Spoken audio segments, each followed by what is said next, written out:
for Rakshit Shahari Dave, who actually had his best result ever in TVS yesterday, finishing P4, just slightly behind the leaders. There he is. Oof. Going over the top, under braking, he lost the back. But he is okay, lesson learned. And the number one there looked like a possible race winner yesterday, or a likely race winner, I should say. Ramdan Rosley, who's got his eyes firmly set on the championship this year. He would end up second, as it turned out, just being outfoxed by the young Spaniard, Luis Miguel, who is one of the exciting young winners we had yesterday. Just pick out some of the runners and riders here. The number 14 is Tyler King, New Zealander. Just at the back there, you saw the number 10, who had a sensational race yesterday. That is Oratilwe Piri, the 17-year-old South African, who came here as a wild card in December for round 6, the final round in 2025. So he's got experience here already, and he qualified 4th and then came through, looking like a possible winner, but came through to finish 3rd and become the first South African ever on an Asia Road Racing Championship podium. So congratulations to him.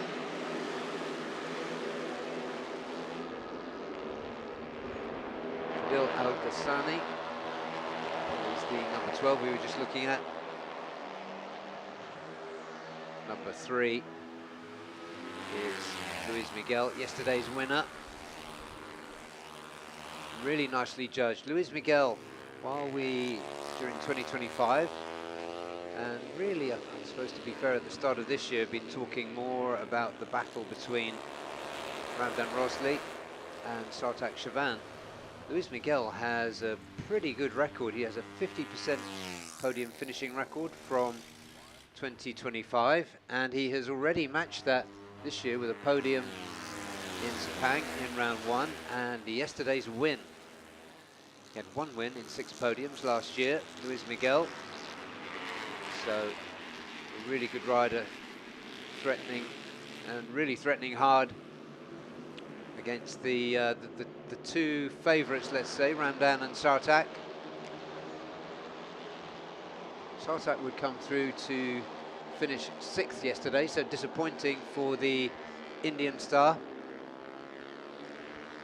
That was largely due to poor qualifying. He had a crash in qualifying, early in qualifying, so wasn't able to post a lap time. So he started from way back and wasn't able to get on terms with the podium contenders. Get some more riders here. The number 18 there, in for the first time, local rider, Thai rider, Tosak Nuansai. Tosak came in 11th, the last of the finishers, but did look pretty quick. So the story really was of the young guns, Louise and Oratilwe, battling with Ramdan, who's there with the number 1, just following Tyler King there, the number 18. And the 11, Pedrinho Matos. So he put himself on pole position in round 1 at Sepang and looked really exciting there. He's been a little less evident in round 2 here at Chang International, but let's see, he's improving all the time, and we have seen him really quick. Fastest lap of the race yesterday was with the Colombian John Lopez, and John running with the number 9, if you pick that out. But Ramdan, 151.548. Just going back to the fastest lap in the race yesterday, John Lopez's lap was 151.023.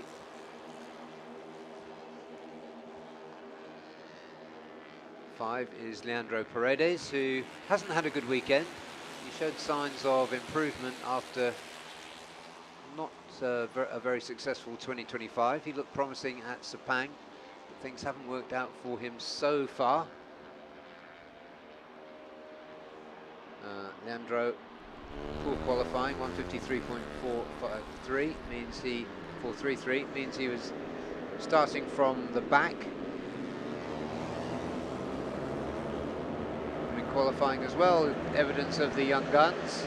Ramdan got pole, but then it was Luis Miguel, the Spaniard, then the Colombian John Lopez, then the Portuguese Pedrinho Matos, then the South African Oratilwe. They qualified in front of Sartak, who had that crash in qualifying.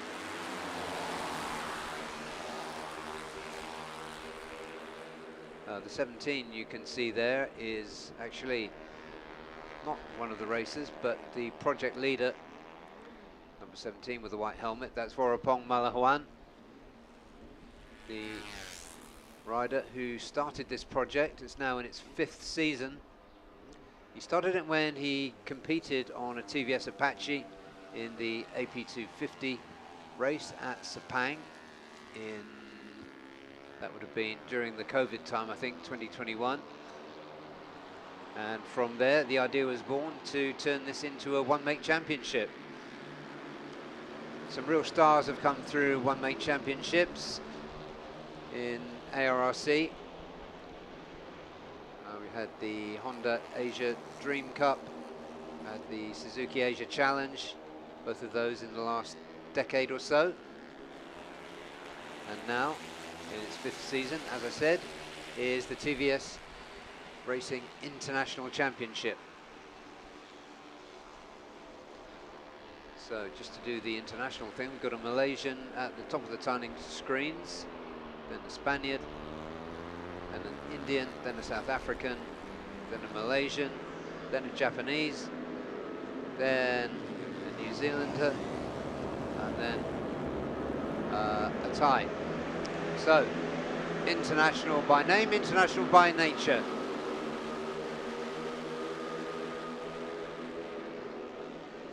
Ramdan remains quickest. He's improved his time, so just making sure that he's really got some pace, making best use of the warm-up session.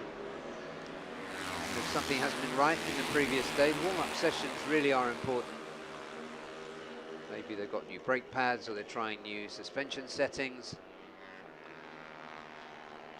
Going through there is number 2, that is Sartak Chavan. He'll be looking to get off the line a lot better from the second row this afternoon and get in touch with the leaders, because like Ramdan, he has set his sights very firmly on the 2026 championship. They're being led by the project leader, 17, Warmup Malahuan, as well as masterminding the TVS Racing International Championship. He has his own racing school in the north of Thailand, and he's putting a lot back into the sport, competing less these days. I'm not sure whether he's completely out of competition, but over the years he has raced just about any category you can think of and always done it brilliantly.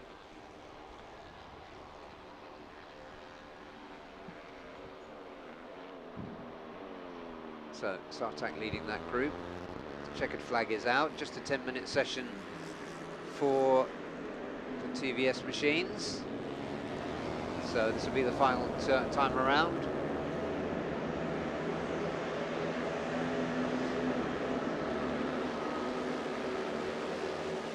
No surprises really at the top there.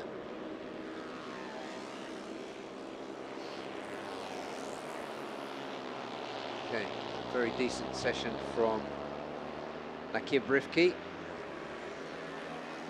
Finished 5th yesterday, just 1.1 seconds down, and that is something that we've seen increasingly, and especially this season. Very, very close racing in this TVS Racing International Championship. The view you're looking at there is from turn 1 down to the infamous turn 12. You can also see, if you look to the right, that there's a little bit of a breeze blowing here. That could affect riders through turn 7, possibly. But probably not quite stiff enough of a breeze to cause any concern. So Ramdan Rosley, it was a 151.305. That was the fastest of the warm-up session. Then yesterday's winner, Luis Miguel, Sartak Chavan, championship contender, 5th yesterday. And then Oratirwi Piri from South Africa. Then Nakib Rifki, who's going better and better. Jean Kento Turner, Japanese rider, was 6th quickest. Then it was Leandro Paredes and Tosak Nwansai, and then Chirant Vishwanath. Fadil Al-Ghassani was 10th quickest, then Tyler King. He did a 153.128. Pedrinho Matos, bit of a quiet session for the Portuguese rider. And the slowest rider was John Lopez, who was the quickest rider in the race yesterday. So that's the warm-up done and dusted for the TVS Racing International Championship. We are going to take a very short break, and when we come back, it will be with the 10-minute session for the Underbones. So, as always, plenty to talk about in the Underbone 150s. So stay with us. We are, of course, here at Chang International Circuit in Buriram, Thailand, for round 2 of the 2026 FIM Asia Road Racing Championship.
the racing judge and so how's it been so far in the 50 bike here in the Chang International Circuit? Yeah, this is my first time to ARC, and I really enjoy this race. This race is different to the other race and very difficult. All the rider is one group to battle. It's different before the race. Yeah, today is race 2. I want to have a good luck, follow the front group to battle, learning more. Will you be testing any new setup for a warm-up, or will you be keeping it the same? Yeah, the warm-up, I will push the faster lap to trying all the corner, the limit. Thank you so much. Good luck for today. Yeah, thank you.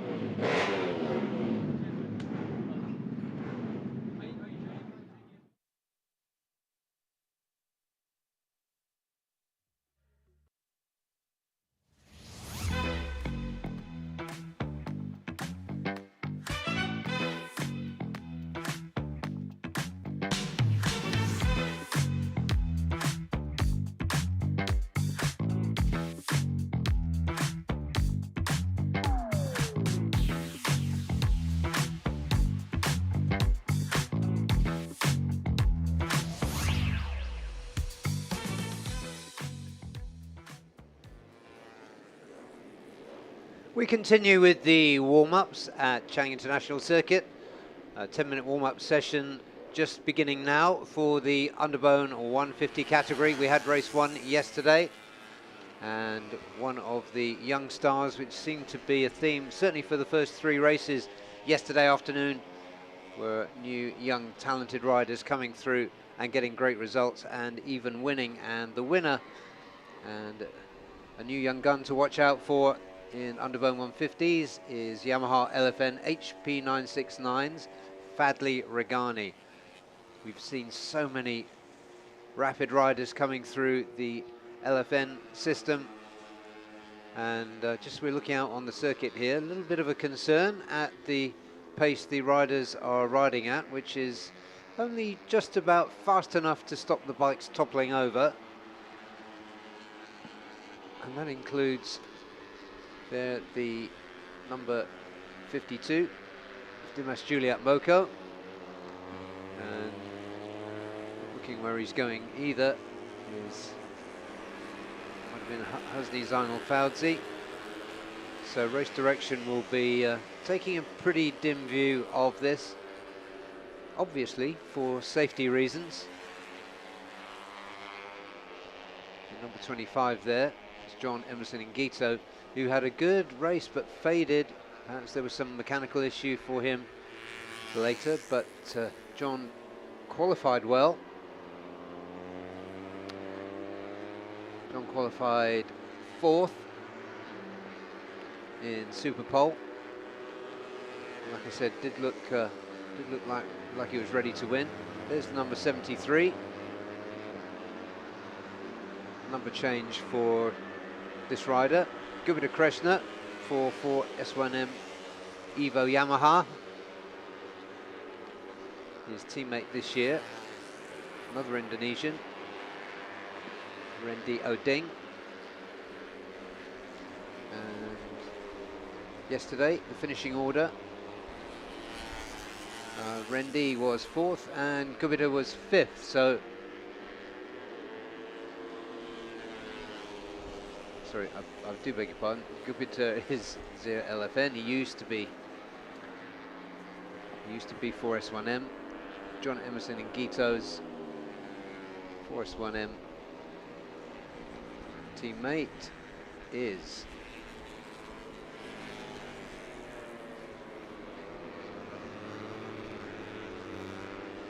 okay. So let's go back to Gupita Krishna, number 73.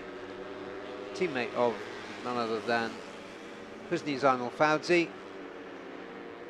Husni's made a solid start to his championship defence with a win and a P4 in Sepang in round 1 and a P3 yesterday. So Husni just seems to always be able to thread his way through to a podium position. 117 is yesterday's winner, Fadli Regani, running there with the Honda-mounted Kiki Suderman.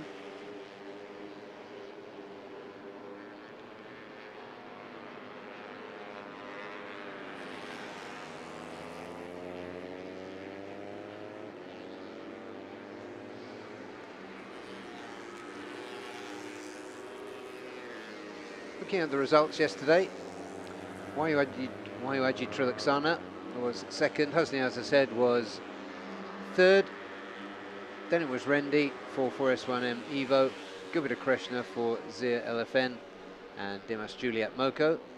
Wayuaji Trilaksana's teammate this year for HJS Youngstar Kawahara Race Tech 60.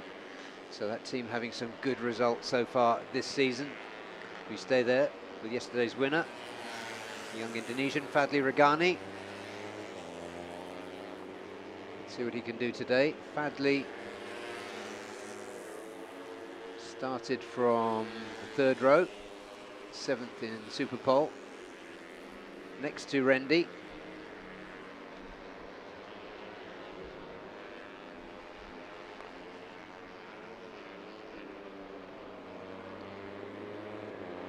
So Fadli Regani just cruising along with a lot of the riders here, perhaps going to go for a quicker lap now. That was a 2:03.8.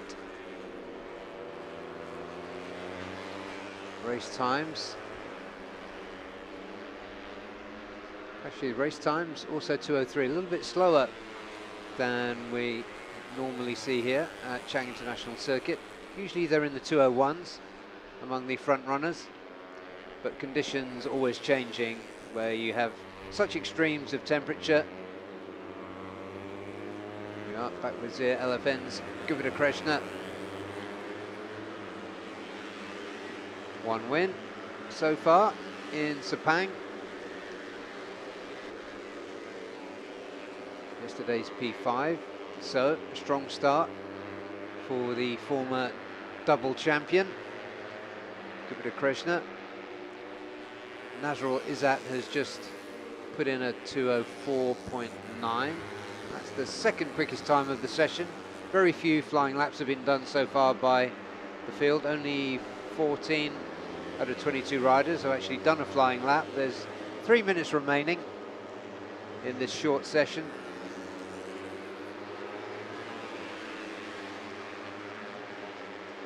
Ahmad Dawizi, the number 51, is there. He was strong during the race, well positioned through most of it. Ended up finishing 7th. That's 0.4 behind the winner. As always, we see the top 10 finishers or so within a second of each other. So it really is a case of racecraft, and in the case of Hosni and indeed Fadli Regani yesterday, a little bit of sorcery. And the other thing to say is that the winner, Fadli Regani, and the rider who finished second, Wayuaji Trilaksana, both were penalised to the tune of $500 apiece for slowing down for their celebrations on the start-finish straight.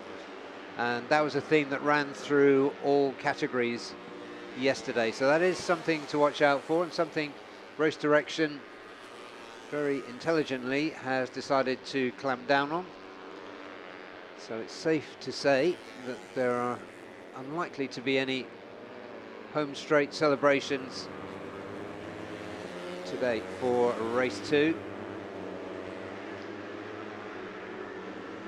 Afiti Supat there, the number 66, just behind the 77. And the number 11, so okay, so double numbers all there, but Afiti Supat, one of the Vosges AS25 riders, getting closer and closer, finishing now in both, in all races so far this season, within about 2 seconds of the winner. So that project for the Chinese manufacturer Vosges going very, very well. Nazrul Izzat looked really good yesterday, all the way through until crashing on the final turn. Nasrul is at the 2023 champion, has had really only one kind of luck since winning that championship in 23, and that has been bad luck. Mostly mechanical, but yesterday it was a crash at the final turn which hugely frustrated him. There's the 61, Charles Chazras for UZ Asia team. Chazras finished 12th yesterday, 1.5 seconds down. Expected him to be closer than that. So he'll be looking for an improvement today. Outperformed by his teammate, Dawisi.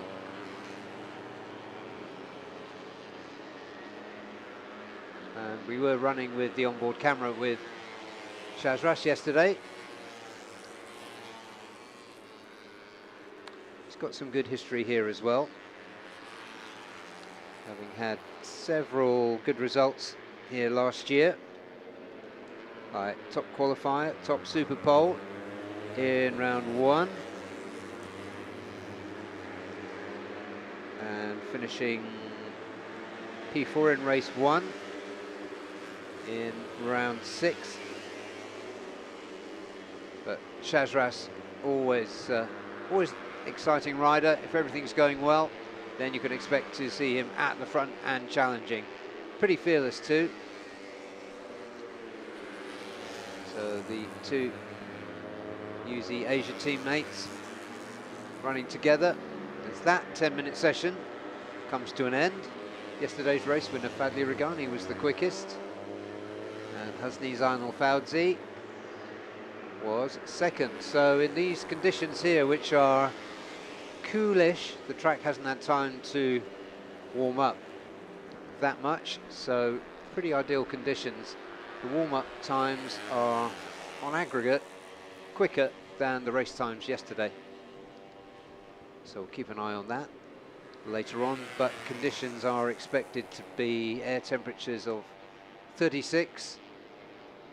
Unlike Friday and yesterday, there is no rain forecast. No rain fell on Friday or Saturday, we should add, at least not until an hour or so after racing had finished. But there is no rain forecast today. It will be bright and sunny, and that means track temperatures will be much, much hotter by the time racing gets underway at 12:30 this afternoon. Fadli Regani, 2:02.034 was the quickest time in that warm-up. Then it was Husni Zainal Fawzi. Ahmed Fazrul Sham, he's due a result. April King Moscado on the podium in Sepang. He was 4th quickest. 5th, Aditya Fauzi for JPNW SND. Then it was Gubita Krishna for Zia LFN. Cheryl Chazras for UZ Asia. And then Afizi Sapat on the first page for Vosges AS25. And then it was Nazrul Izzat for Uma Racing Yamaha Majimotor. Dawisi for UZ Asia was 10th. Then it was Silmi Helsinki, new rider in for Team One for All. Muzakir Mohammed, the second of the Vosges AS25 machines. John Emerson in Gito was 13th. Then it was Akshal Ilham Safatullah, Team One for All, finished on the podium in Sepang in round 1. Shirat Sauki was 15th quickest. And then it was Rendy Oding, 4th yesterday. He did a 2:04.8. And Timothy Rojas for Racetech Yamaha Philippines. Then it was Kiki Sudaman for JPNW SND. Shafiq Rasol for Aeon Credit. JQK's Images Cardinals was 19th. Wayuaji Trilixana second yesterday, 20th in the warm-up. No time recorded for Adib Arshad, or indeed for Dimas Julie at Moco.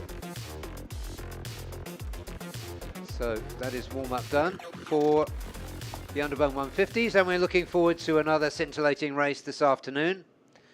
Next up is going to be a 10-minute warm-up session again, this time for the AP250s. What a category that is. We'll be bringing you some slow-mo compilation and possibly an interview in the next few minutes as we wait for the AP250 warm-up session to begin in about 6 or 7 minutes from now. We'll see you very soon.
So we're Shunjing, otherwise known as Antares. So Antares, yesterday's race was not too bad in terms of the gap to the front. So will you be trying something different for the warm-up, or are you going to maintain the same setup?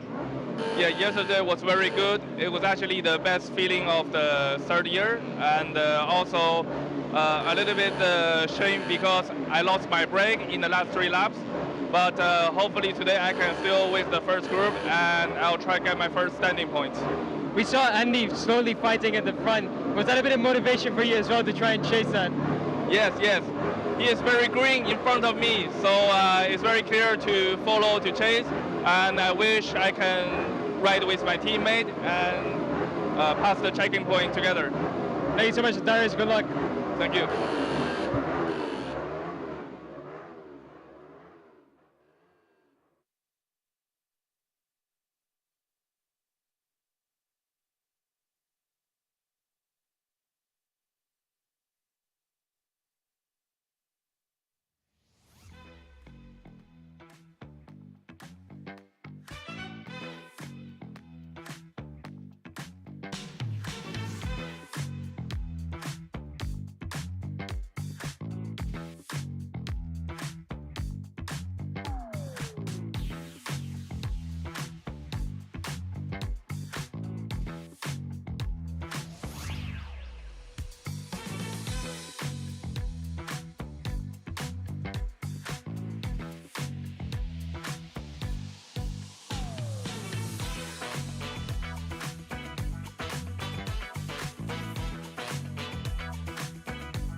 You are with us live for Sunday morning warm-up here at Chang International Circuit.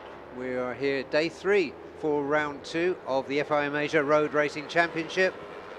So thank you for joining us. just beginning now, is the 10-minute warm-up session for the AP250s. 30 bikes entered for the 2026 season, so it's the busiest of the 5 grids in the Asia Road Racing Championship.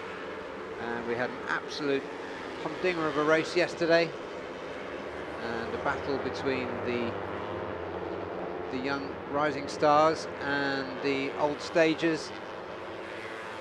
Not wishing to offend anybody, well, maybe a little bit possibly, but the young star that really came through yesterday and impressed everyone was Honda Racing Thailand's Panjaru Chitwurlchap, who led much of the race yesterday before being overcome right at the end by none other than Hiroki Ono and Reza Danica Arens, so they would be the old stagers, all in relative terms, of course. Reza Danica having a good start to the season, coming back into 250s after a couple of seasons in 600s and enjoying himself. So good result there for Reza. And Hiroki Ono, did I hear you say? Well, Hiroki Ono is here. He began the season as a rider coach for Honda Racing Vietnam.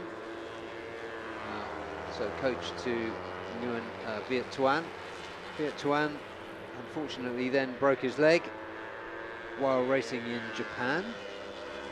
And so the rider coach became the rider, and with the nature of the injury to Viet Tuan, unfortunately for him,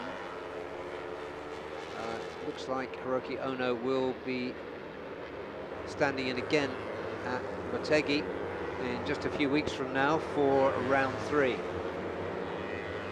it was indeed at Motegi that Hiroki Ono scored his Moto 3 World Championship victory. So very promising there. Hiroki Ono was at the front in practice and qualifying, ended up qualifying second behind Kridapat Kankum, championship leader.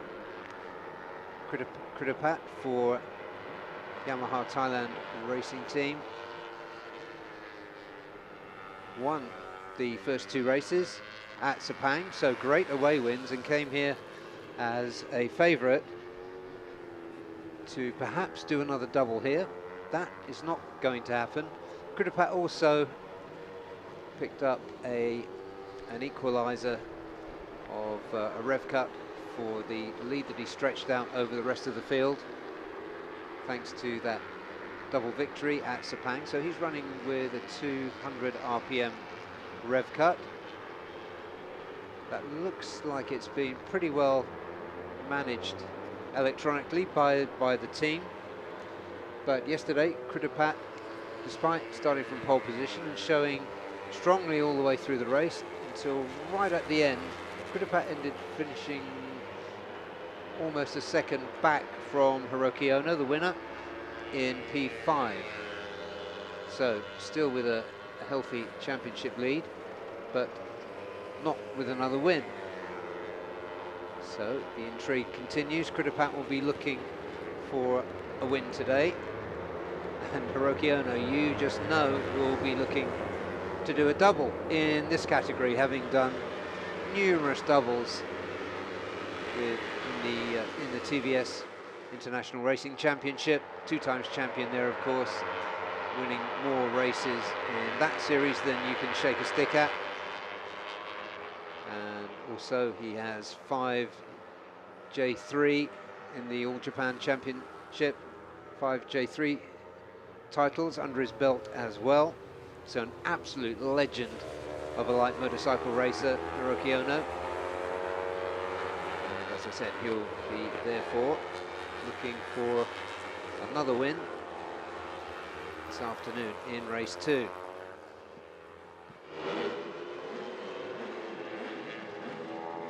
Other riders of note here, well, we saw an interview just before this session with Antares for Pro Power. Antares Kawasaki And they've got these Kawasaki's going really well. For this round is 2 times former champion, AP 250 champion, Andy Mohammed Fadli. And he was strong all the way through qualifying and in touch with the leaders throughout most of the race. Qualified 7th, Andy Fadli. And Shunshen Zhang, Antares himself, also qualified well and was going well in the race until he had braking trouble. Braking trouble on these Kawasaki's could very well come because of the extra weight that the 4-cylinder ZX25Rs are carrying. The R3s and the CBRs are, of course, twin-engine machines, so a lot lighter, meaning around about 20 kilograms. Well, there is the Cardinals machine, the Aeon Credit Cardinals machine.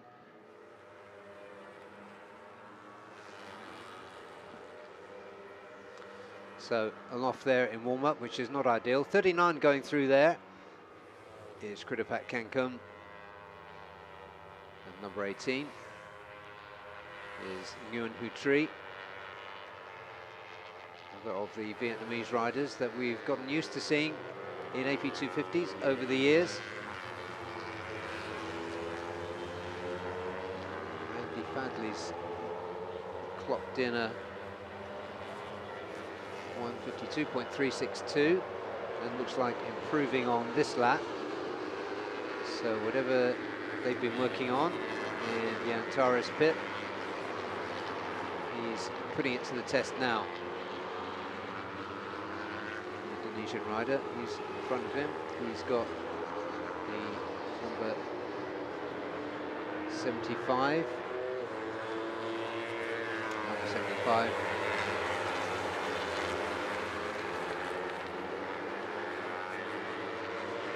Don't have that on my list, to my shame. Lu Yin, we missed her in Sepang. She was carrying a back injury at that point. She's come back in now. The only female rider in this category. Lu Yin happy to be back, clearly from the comments that she's been making around the track and around social media.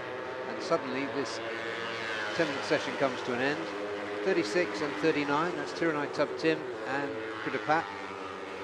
They come in together.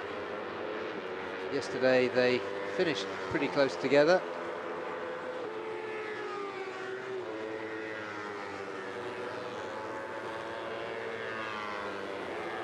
Here's Fadil Masyavi, number 571. He put in a 152.3 early in that short session. Then Andy Fadli came up, and of course Hiroki Ono came up late in the end. Top speed there, highest top speed of 199.6, so a whisker short of 200 kilometers per hour for these 250 machines. That was the Honda of Irfan Haikal. Some spectators already here enjoying the relative cool of this time in the morning. Local time here is 9:30 in Thailand, and enjoying their unexpected appearance on the television.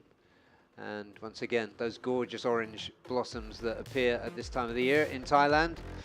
152.343, so the number 571, Fadil Masyavi, quickest in that warm-up, and then it was Andy Fadli going well. Hiroki Ono, yesterday's winner, Aiki Yoshi, getting to grips now with that Honda of Team SDG, and then it was Gao Zhang for Team One for All, 152.8. Irfan Haikal for Motul Honda Asia Team, 6th quickest. 7th was Daniel Sharmi, 8th Kritapat Kankum, who will be starting from pole position this afternoon, and who finished 5th yesterday, our championship leader. And moving on, we will see that Galang Hendra on the next page was 9th quickest for Yamaha BAF Yamalu Akai Jaya, And then Pirapong Nubenpeng, new into this category for Team One for All this season. Chunchen Zhang, a 153.2, getting quicker and quicker for the Pro Power Antares MT Kawasaki team. And Razor Danica Arens, second yesterday, 12th in warm-up. Farming Basam, third yesterday, 13th in warm-up. Panjarut Chikburul Chat, who was really strong yesterday with that podium finish. Bernard 16th, expecting greater things from him this afternoon. Gary Salim 17th, 18th, Aldiaz Axel Ismail. Nguyen Hu Tri for UZ Asia team was 19th, then it was Chandra Hermawan. Tiranai Tub Tim for Yamaha Thailand was 21st, then it was Idil Fitri Mahadi for Victor Racing, the number 77, 22nd. Then Shota Yokohama for Aeon Credit, JQK Zinnage's Cardinals. We saw Crash in that session, 23rd, 154.773 before he went off. Fellow Japanese, Raiku Hasegawa for Servo Hypersport, 24th, 25th, Carlson Jacob Solis. Lu Yin returning from injury for Tianyu Asia Racing Team, 26th. 27th was Jan Junhao, we heard from before that session. And Jasul Jarami, 28th. 29th was Setu Rajiv.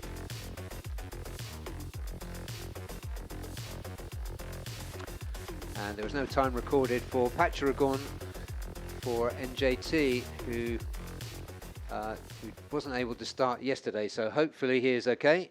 And we hope. Okay, so we're going to take a break now before the SuperSport 600 warm-up. And while we're taking that break, you can take a look at a slow-mo compilation and perhaps some more interviews from pit lane. We will see you in a few minutes for the SuperSport 600 warm-up.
Francis from Victor Racing. Joe, how's it been out there in the Chang International Circuit, especially at a track where the Yamaha lacks a bit of top speed, and we can imagine it's a bit of struggle out of Sector 1? Yeah, it's the same story as last year, really. We just struggled massively in the straights. We need something new. Obviously, this is a slightly older Yamaha than the other Yamahas on the grid, so that's not helping because we're even 10 kilometers down on them. So we need more power, and then we can maybe fight. Since the last run, has there been any upgrades for the bike, or has it been the same? It's the same. We lost our good engine at the first race on the Friday. It went bang, so that sort of put us back, and then we're on the second engine, and it's nowhere near as good, so it's not helping. So can we expect some sort of an upgrade for Motegi, or is it going to be still with this? That's the plan, is hopefully an engine coming in Japan, but we'll just have to wait and see, and then hopefully then we can start moving up a bit. Thank you so much, Joe. Good luck for today. Thank you.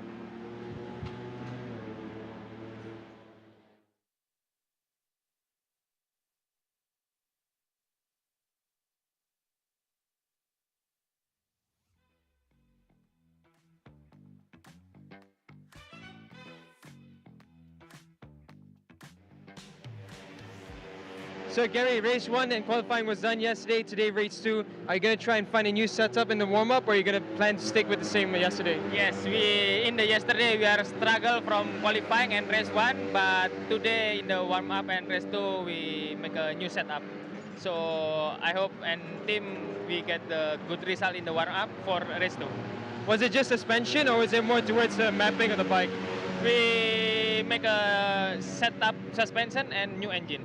Because yesterday the engine was the temperature so high until 100, so we changed the new engine. Thank you so much, Gary. Good luck. Okay, thank you.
very warm welcome back to Sunday morning warm-up with me, Barry Russell, and Daniel Bogas.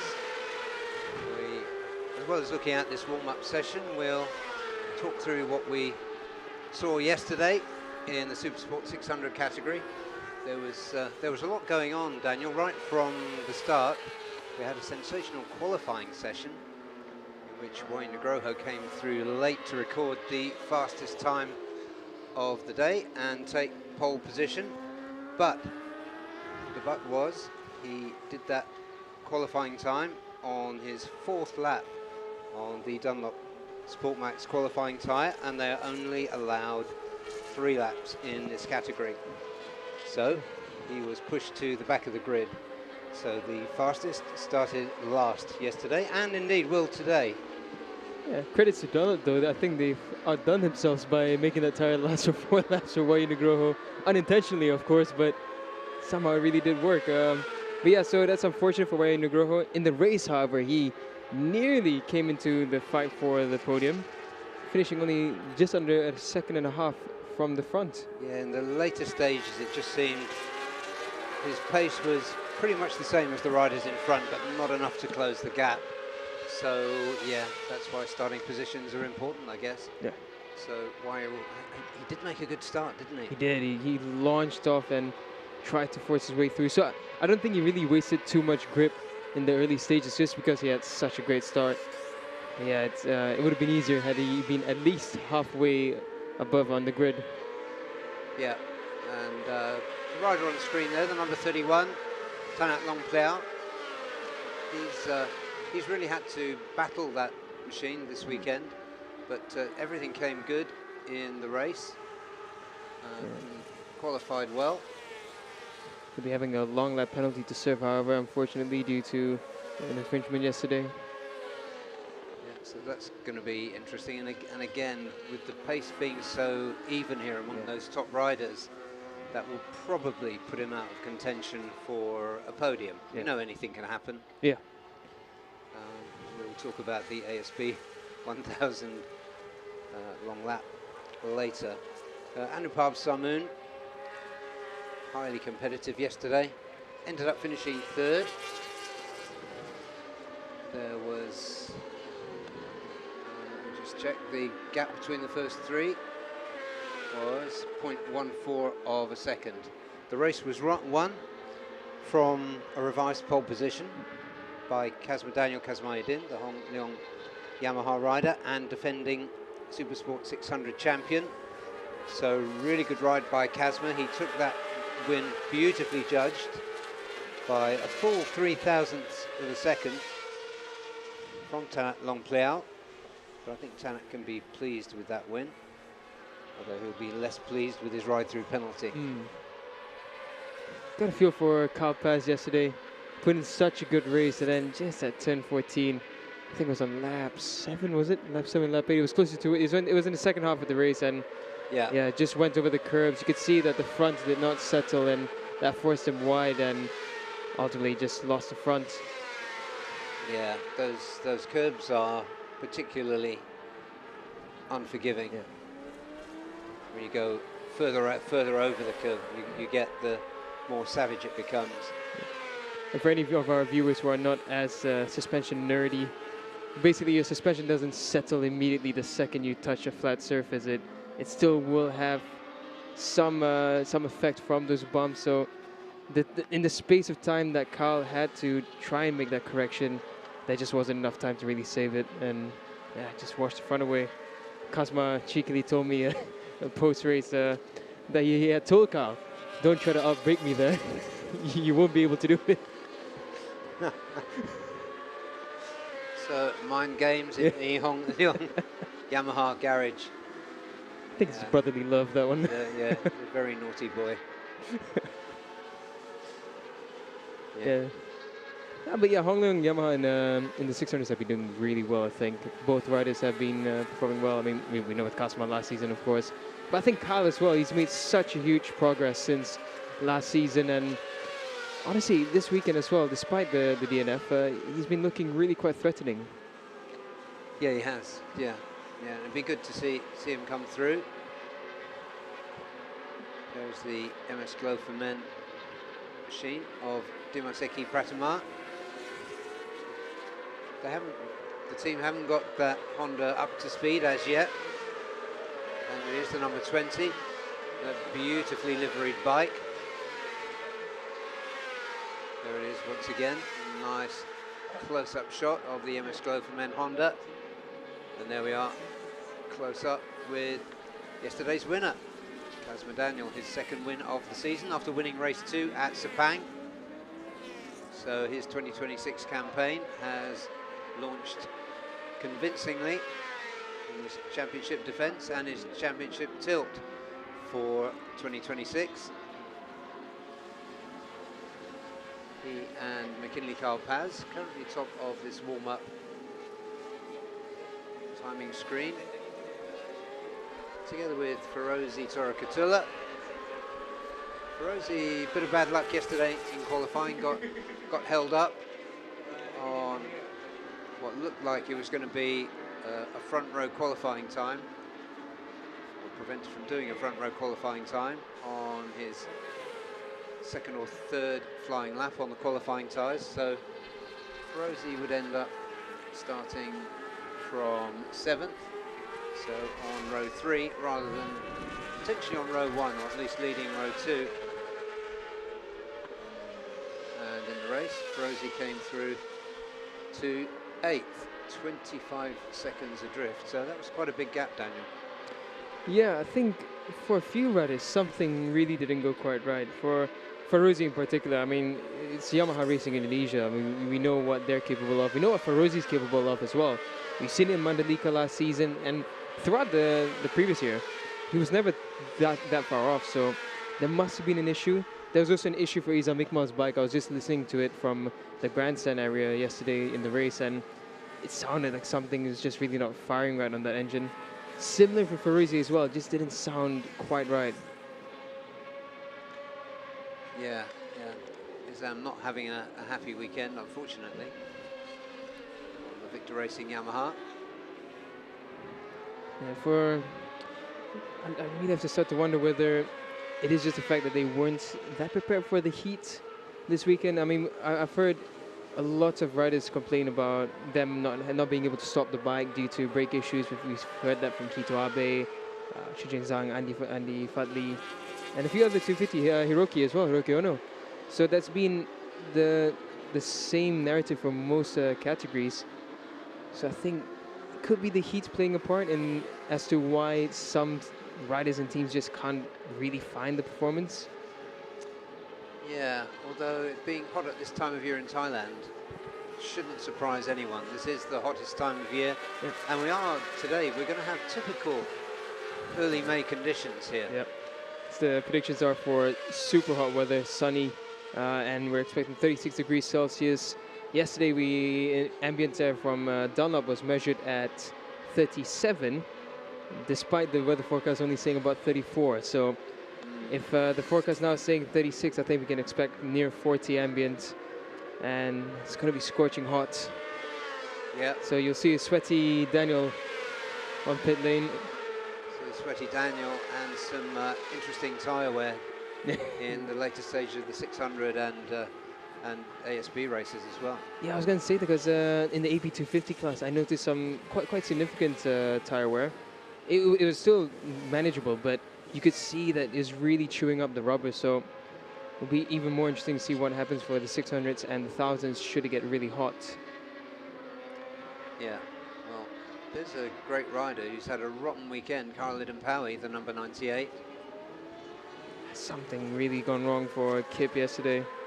Tried to find him in pit lane earlier, but didn't really grab a chance to have a word with him.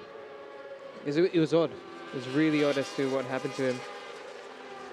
Yeah, and his teammate, Helmi Asman, same case really. Having a real struggle. We saw him struggle until race 1 in Sepang, and then he came through and of course scored that P1 and P2 in race 1 and race 2 in Malaysia. But not a happy situation for him there. There is Ferozi.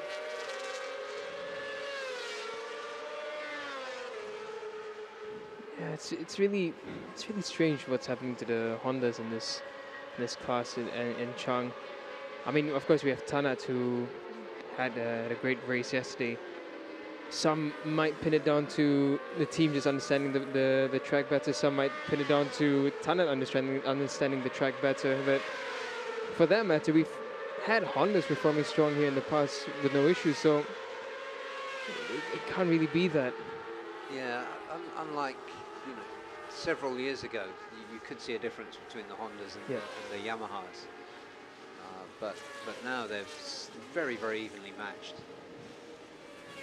Two completely different characteristics, these bikes, but honestly, I think across any track anywhere in the world, they'll be very similarly paced. The Hondas are a bit stiffer to turn in, but they're very stable. The R6 is direct, but it really darts out of the turns. Yeah, and over the course of a lap, those things balance out. Exactly. So yeah, it's strange. Another strange one for me was Anupap not finding the pace that early on, and came really close, but didn't have the dominance that I was really expecting from Anupap. Yeah, so that bike would have been less than perfect. And by the way, the fastest race time, just looking at these times here, they're quicker. Or at least Kazma is quicker than the race time. Fastest lap yesterday was by the thwarted pole sitter, Wahim Groho, 1:39.692. So Kazma in this short warm-up session, he's done a 1:39, almost dead. Is Izam hoping for better things? Will they pack up tonight and start thinking about Japan? The top speeds yesterday were pretty quick, especially with a bit more slipstream. 261.5 clocked by Kazma and Anupap, which is really quick on the 600. Usually you see them hovering around 250, 255, but 260. Those are good engines. Yeah, 260.9 is the quickest in this warm-up session. That's McKinley Carl Paz, the Hongleong Yamaha, going through speed traps. It's actually quite a margin over the rest. And the quickest four in this session, Yamahas. And that's the quickest of the Hondas in fifth. This is only warm-up.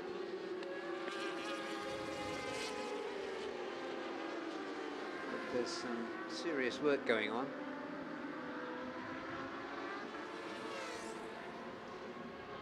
Definitely some things would have been tweaked.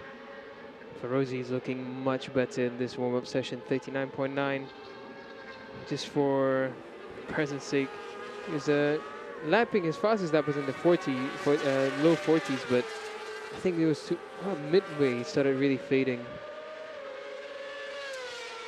Did his fastest lap early on, if I remember correctly. Yeah, Arby. Looking for great things for him. He ended up finishing 9.3 seconds down in P7. Close call there between Helmi and Izam. Izam did not see Helmi on the inside of him. So that session comes to an end. So Kazma's gone from pole position to race winner to quickest in warm-up. So all seems to be well in the Hongleong Yamaha garage, especially as his teammate was second quickest there and performed so well for a good part of that race yesterday. 139.075 for Kazma. His teammate 139.547. And then it was Ferozi Torikatula looking a lot more promising, hoping for a good race this afternoon. Wayuna Groho was fourth quickest, 139.9. Also around about the same time, Tanat Long Pleao and Apab Samun just outside the 39s was fifth quickest. Then it was Helmi Asman for Hidemitsu Honda Racing Malaysia and Kitsadar Chot for Honda Racing Thailand. Ninth was Khalid and Powie for Hidemitsu Honda Racing Malaysia, 140.7. And then Adila Arbi for Astra Honda, 140.9.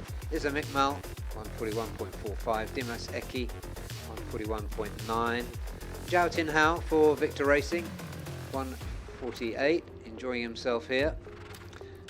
And Herjan Atner, no time recorded for Herjan, who finished 4th yesterday. So, interesting one. Either very confident or something not perfect in the Astra Honda garage. Surely not. You wouldn't think. No, you wouldn't think anything would ever go wrong in the Astra Honda garage. They're such a tight team. We actually just came out right at the end, I think, for a short run, but didn't manage to come across in time. Yeah. So, we have one more warm-up session coming, and that will be the big bikes, the 1 litre ASB 1000s. They'll be coming up in a few minutes from now. And a 15-minute session for them. So we're going to take a short break. There we go.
It's been your first experience in AP250 for this season, so how's it been so far at the Chang International Circuit? Ya, so far saya rasa kami better daripada session pertama. After 7 tahun saya tak bawa, so saya dapat catch up dengan laju. Mungkin bukan race ni saya fight ke depan, mungkin di Japan. So just kita tunggulah nanti macam mana. So you're saying he's feeling better from the first session. It's been 7 years since he's raced in this class, but he said maybe it won't be this race that he gets the better result, but maybe in Japan. So Japan, you'll be riding as well, I'm guessing. Yes, we'll see. So this track I just want to learn my riding and catch up the 7 year, not right, but the bike, right? So must learn cepat adapt lah. Okay. Thank you so much, Adil. Good luck. Okay, thank you.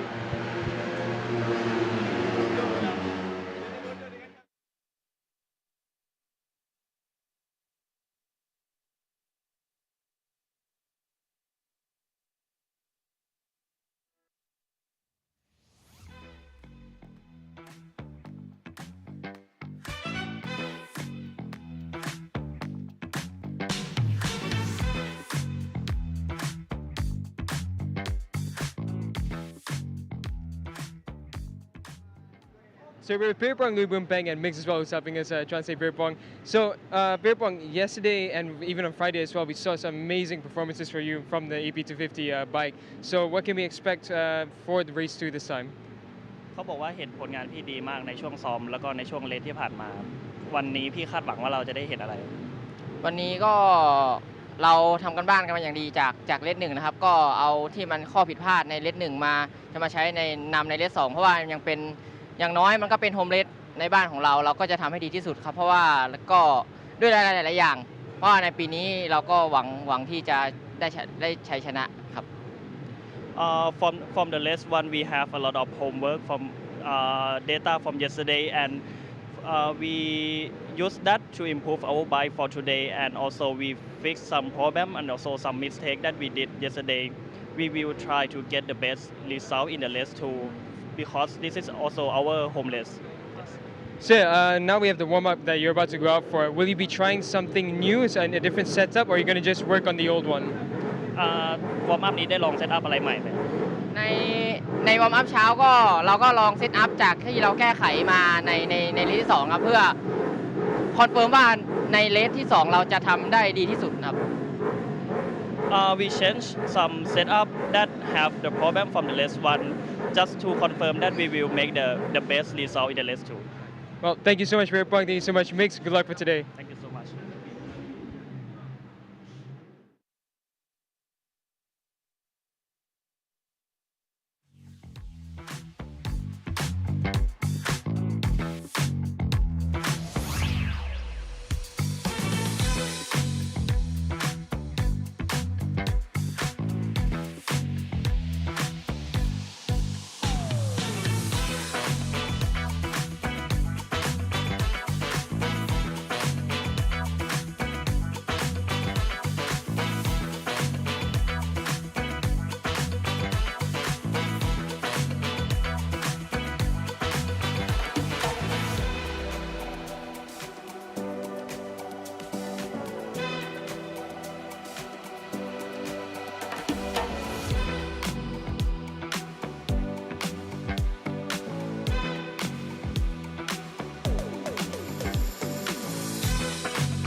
Welcome back to Sunday morning warm-up. It's day 3 of round 2 of the FIM Asia Road Racing Championship. This is the last of the 5 warm-up sessions before we get into race 2 this afternoon. That will be starting at 12:30. And Daniel will be out in the heat, and I'll be here in the commentary box with the mighty Des Corkill. So that's for later, but before that, we have this warm-up session, and shortly after this warm-up session finishes, so at 10:45 local time, we will have a pit walk. That is scheduled to be for an hour and 5 minutes, so plenty of time to come in, have a look around, collect some merchandise, take some selfies. So pit walk for ARRC is always good fun. Meet the riders, you can even meet us if you're really unlucky. So come in and say hello and take a little look behind the scenes. In the meantime, there is the number 21 of Zakwan Zaidi. Zakwan finished 4th yesterday, but was really impressive in qualifying. Qualifying on pole position, not quite taking away the lap record and therefore the 1 million yen Dunlop Sport Max prize for breaking a qualifying record, but a very rapid time indeed.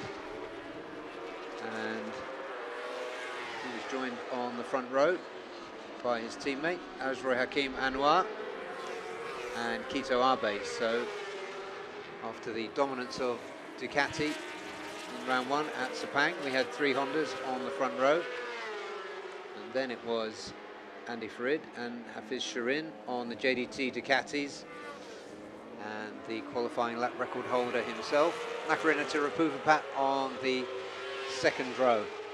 Hafiz Shirin had a long lap penalty to do, which he did on lap 3 yesterday. That cost him 3 seconds and a few places, but by the time we got to half race distance, he'd overhauled everybody in front of him and got himself into the lead and went on to win by really respectable margin of more than 2 seconds, 2.5 seconds, having been disadvantaged by 3 seconds.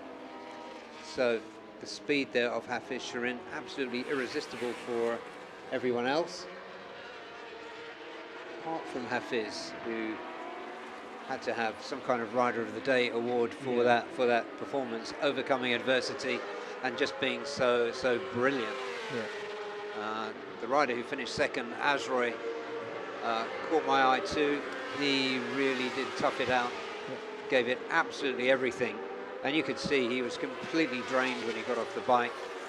So a brilliant P2 for Idemitsu Honda Racing Malaysia's Azroy Hakim Anwar. Yeah, I think Hafiz did a brilliant job, and it sort of gave him a helping hand as well, the fact that the Hondas were battling so hard from the start. I think had they just been a bit more sensible and a bit more calm with the battle, they would have probably put a bit more daylight before Hafiz started reeling them in, and maybe it would have, I mean, Hafiz was arriving was almost inevitable, but it would have at least given them more of a fight, or at least a fight later on in the race. But they wasted time fighting, overtaking aggressively, and Hafiz, with his class, just came past. Yeah, and yeah, keyword. It was a masterclass by Hafiz Shirin. By contrast, to some extent, was the race that his teammate had, Andy Farid Izdihar.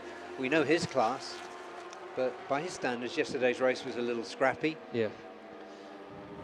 He got himself mugged twice on turn 3, and went well wide at turn 12 twice. So rare mistakes from the Indonesian star. So he will have had a little chat with himself last night, no doubt.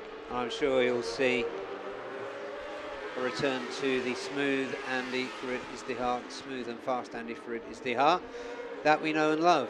Lachlan Epis there, the number 83 on the Swift Road BMW.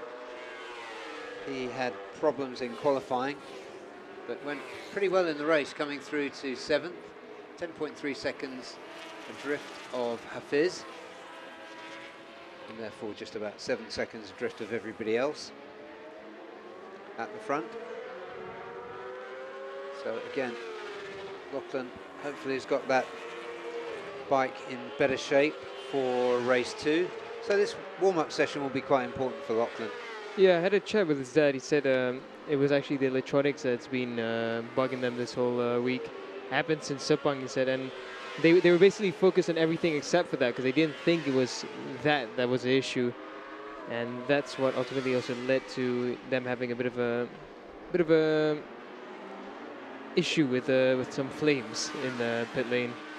So they're hoping that they've sorted it out, and we're also hoping as viewers that they will get Lachlan's bike in working order, and that Lachlan will have a good chance. I mean, he did decently in yesterday's race for for a moment there, it looked like he was about to arrive at the group battling, but in the end, he just couldn't stick with them really. But right now, Nakarin, speaking of improvements, this is a much better session from Nakarin. 35.7 is fastest, and he's done another 35.8. So that is quick from Nakarin, and this is huge. Oh, Nakarin nearly lost it there, turn 1. Yeah, so nearly. 6.1 was his best race time. So yeah, he really did need to find something too. Rocco continuing his impressive progress. 17-year-old German. Really good in practice and qualifying. And then coming through to finish 8th. 13 seconds down on the winner. There was a good scrap between Rocco and Lachlan for a bit. It's interesting to see the BMWs battling about. Pride of BMW. Yeah. Yeah, absolutely. Nakarin had a huge scare at turn 3, so close to clattering into the rear of Azrai's bike, I think it was. Somehow he managed to keep the bike steady in the end. It was a scary moment for Nakarin.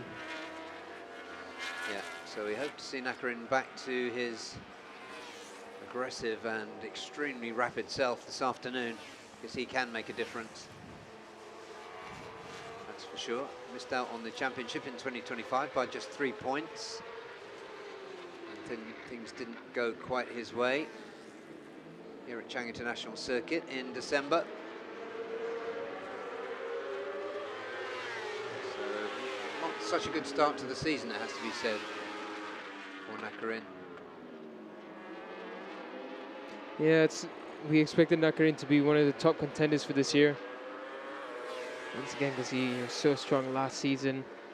Strongest, of course, every time we came to Chang.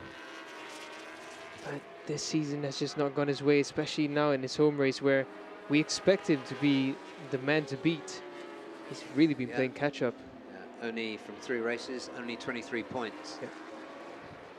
Yeah. Ollie has scored the maximum, of course, 75. And we're very happy to see Ollie Simpson here, the Australian, coming in for MotoGo SuperSport Yamaha. Patrick Lee's team, running number 45 with those easy to pick out yellow leathers. It's made a huge step forward as well. 37.1 in this session. So he's closing down into the 36, which is going to be close to the timings of Adinata Putra and co. This is really good from Ollie. And they really extracted quite a bit of speed from Ollie's bike as well. 285 kilometers per hour in the race. Here now, 283. So they're doing the best that a Yamaha really can do around a track like this in terms of performance. Yeah, I was just going to say, I think that's about as good as a Yamaha can go around here. So credit to Patrick Lee's team. Yeah. MotoGo Yamaha, they've done a really good job with that. Ollie, of course, riding as a replacement rider for his countryman, Anthony West, who's injured. Yeah, for those joining pit lane, you can meet Anthony West if he decides to come to the front. He is in for this weekend as a coach for Ollie and giving him a helping hand. Yeah, and West has done a good few hundred laps around this Chang International Circuit. And tactically, as a racer, it doesn't come any better than that, really. What a guy to have as your coach for your first weekend at the Chang International Circuit. Yeah, I'd like to be a fly on the wall just to see what his style is. Yeah. Because we know what his style on the bike is. We know how he talks. Yep. You know, he's got that very direct style. I think it's kind of simmered down a little bit. Yep. Seems like a gentler character these days. I agree. It's still, the edge is still there, but he's just a little smoother. Yeah. He's been, I mean, every time I've talked to him, he seems really calm, really relaxed, and it's quite nice to see that, really. Yeah, he does love this championship too. We're on the subject of Australians, there's Declan Carberry, riding with a cartilage injury, a torn meniscus. Yeah, and I feel my knee twitching, my right knee especially twitching as I said that. yeah. Tussle there with Kazuki Watanabe. Definitely had a crash as well on Friday morning, so that's not helping his recovery either. So, yeah, he hasn't performed the way that we were hoping to see, because he's done quite a few laps around Chang since we've last seen him. He's not done too bad though. I mean, he's done a 38 in this session. He clocked in once a 37, I think in qualifying was, or maybe practice 3. But he's made a few steps forward, so it's really good to see, because we always knew he had potential. Oh, for sure, and he's still very young. Yep. About 20 years old. Yeah, about 2021. Yeah. Carpenter from South Australia, which means that the Bend is his local track. That was the last round, ASBK round last weekend. Yeah, I'd imagine if Declan follows us, if we were to still go to Mandalika someday, I think he would really enjoy it there. I think it's more comparable to some tracks in Australia in that way. Way more turns, less straights. Yeah, very true. Be good for the Yamahas as well. 100%. So yeah. There's a slow-mo of Nakarin. Did he make an error somewhere?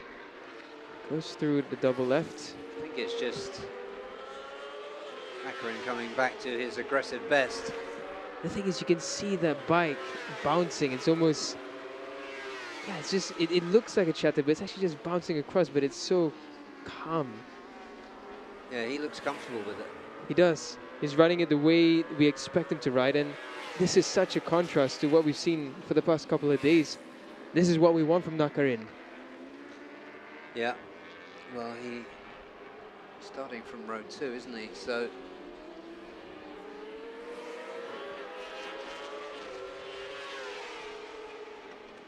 let's see if we get a Nakarin renaissance.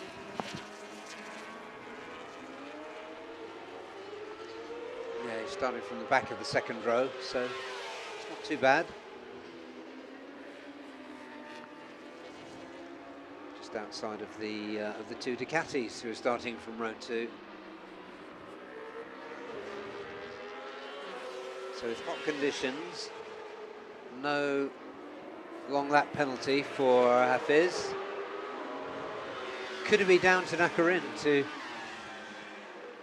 challenge the Malaysian? I mean, he just looks imperious at the moment. I'll give you my early prediction. Hafiz is going to be a beast on that first lap, as he always is. But I think Nakarin is going to give the fight early on. He's going to try muscle his way through, find Hafiz. And I think there's going to be a bit of a tussle. But I think late on, early predictions, maybe Azroy might come strong. Maybe Azroy has figured out something after that race. Because didn't mention him that much across Friday or Saturday, but he has been so impressive in that race, in my opinion. And I think if he just manages his tire just a little bit more, he would have had that little bit extra to be with the fight for a win. Yeah, yeah. I agree. It wasn't a win, but that's one of the best performances I've seen from Azroy. Yep. I would say, even compared to his double win in Sepang last season, I think that was the best I've seen him ride. Just a sheer confidence that he has sending the bike in. Yeah. Astra Honda's Adinanta Putra, a rookie in ASP 1000, so making his way. Yeah, Adinanta. Yeah.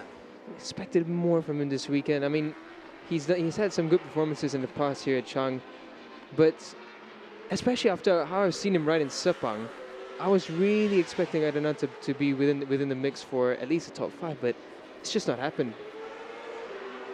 Yeah, early signs were good, but he was 18.5 seconds off Hafiz yesterday at the end of the race. 15 laps. I mean, he's only a rookie, and so maybe I should adjust my expectations, but it's just the fact that he's still quality. And I mean, in Sepang, I've seen him looking like he's comfortable on the thousands, but all things considered, he's only a second off the fastest lap time yesterday, so he's done a pretty good job. I'm sure it's only a matter of time before we see him up there dicing it with the front. Yeah, a lot more to think about on 1000 compared to the 600 for sure. Different riding style completely as well. It's one thing I noticed as well. I think he's slowly trying to adjust to that stop and go style. Because even in the opening round, I remember watching him. He was still having that habit of rolling the bike, which is normal when you ride 250s and 600s. Trying to adjust that onto 1000, it's not that easy. Yeah. It's a lovely slow-mo of Arenata dragging his body down. Oof, that's lovely. Well, that doesn't look anything wrong with that at all. Yeah. It's beautifully done. There's Sakon Zaidi, who was rapid all throughout Friday and Saturday, but yesterday's race, right at the end, faded a little. Yeah. And it's a similar story with Sepang as well in round one. He had a good pace, but in the race just couldn't really hold up for that last few laps especially. Yeah, what do you put that down to? I mean, for me, it shouldn't be tyre management, not for somebody of his experience. My guess, from what I've seen and from what I've from those who I've had a chat with as well, the Hondas are struggling to get that early exit grip that the Ducatis have. So that's lovely. What a slide that Yeah, that was gorgeous. Yeah, so back to what I was saying. So the Hondas are struggling to find that early grip on the exits, which is why Hafiz really managed to just muscle his way out. Because the Ducatis are just biting early on, and the electronics are just so advanced there, managing that grip as they exit and laying that power down. So maybe for someone like Zakwan who can put the pace, but doing that, he's just chewing up the tires so early, and by the time he needs to start attacking again, just doesn't have enough to start pushing more. Yeah, but Zakwan looking so confident on that bike once again, sliding it through turn 12, but nice and cleanly. Yeah, exactly. The confidence is there. I mean, you can see on a single lap, they're able to climb really close with the Ducati, and even yesterday, go faster than them. But across the race distance, the quality of Hafiz, the quality of Andy, the Ducati's capability to manage a grip, it's just superior right now. Yeah, Andy Frid goes through for the last time in this warm-up session. So yeah, Makarin, that was a convincing warm-up performance from him, 135.7. Yeah, the only one in 35s. Yeah. Yeah, Keto Abe, we haven't talked about much, but we know what to expect from Keto, which is, as you said yesterday, you estimated it at 125%. I think that's about right. But there he is. A resurgent Nakarin Atirapuvapat, 135.7 for Honda Racing Thailand. And then it's yesterday's P3 finisher, Keto Abe for STG Half Pro Honda. And then Zakwan Zaidi, starting from pole position this afternoon. And then Rocco Sessler for Savitar Team Asia, getting better and better, the young German.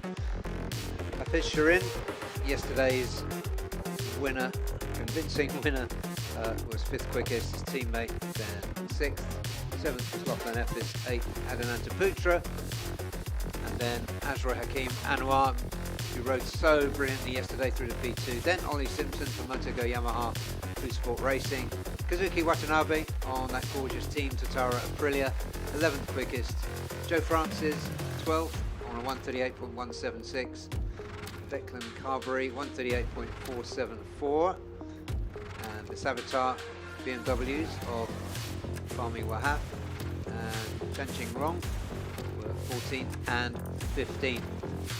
That's it, it's 15 minutes. It's going to be time for the pit walk, so if you're anywhere in the neighbourhood of Chang International Circuit, do come in and join in, and we will be back at 12:30 with Des Corkill for race 2 this afternoon. We will see you then.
จะมาม่วนจอยไปด้วยกันนะครับนักแข่งของเราอยู่ไหนนักแข่งพร้อมหรือยังนักแข่งพร้อมไหมครับพร้อมไหมพร้อมหรือยังนักแข่งพร้อมนะครับแฟนๆพร้อมหรือเปล่าแฟนๆอินฟลูเอนเซอร์เราอยู่ไหนเนี่ยอินฟลูเอนเซอร์พร้อมหรือเปล่ามาพี่เบนนี่เห็นไหมพี่เบนเดี๋ยวให้พี่เบนมาน้องแพรอยู่นี่พร้อมแล้วได้พิธีมาเช้าเลยครับเต้นหน่อยเร็วครับพร้อมแล้วนะครับขอเสียงใจกับพี่ป๊อกรถแห่สุดโจ๊กครั้งแรกในรอบไปม่วนจอยกันเลย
เป็นยังไงครับเมื่อวานผลการแข่งขัน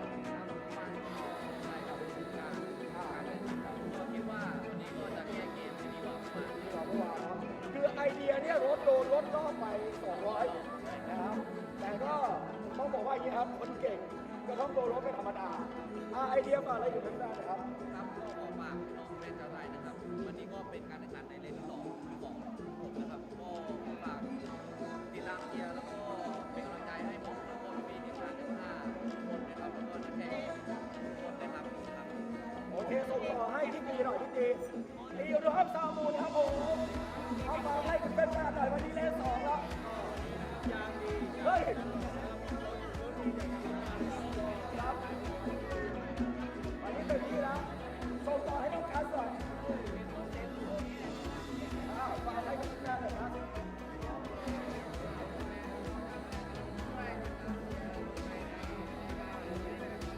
โอเคขอบคุณครับนี่คือจังหวะไทยแลนด์เรสซิ่งขอบคุณครับนี่คือธรรมดาครับไทยแล้วก็ FC อยู่เยอะมากนะวันนี้เดี๋ยวจะไปหาทีมไทยของเรา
วันนี้คุณธนรัตน์คิดว่าไทยน่าจะแบบทำให้เราได้ยินเสียงนะครับว่าทุกคนเตรียมพร้อมในการในช่วงก็อาการทีมเราเจ็บไม่เป็นก็ยังคิดว่าเรามีความมั่นใจในการแข่งไปกับเทียเรามีคุณภาพโอ้โหแล้วเราบอกเรียกมา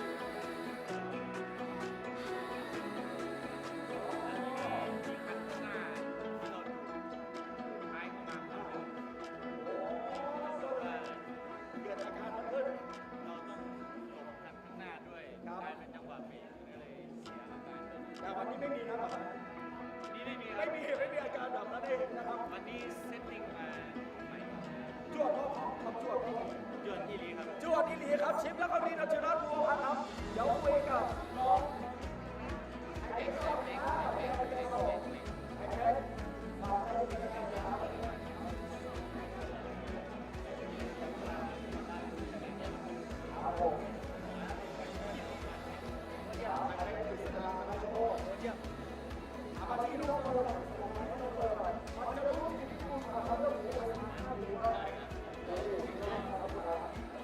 คุยอะไรกับแฟนหน่อยมองกล้องครับแล้วก็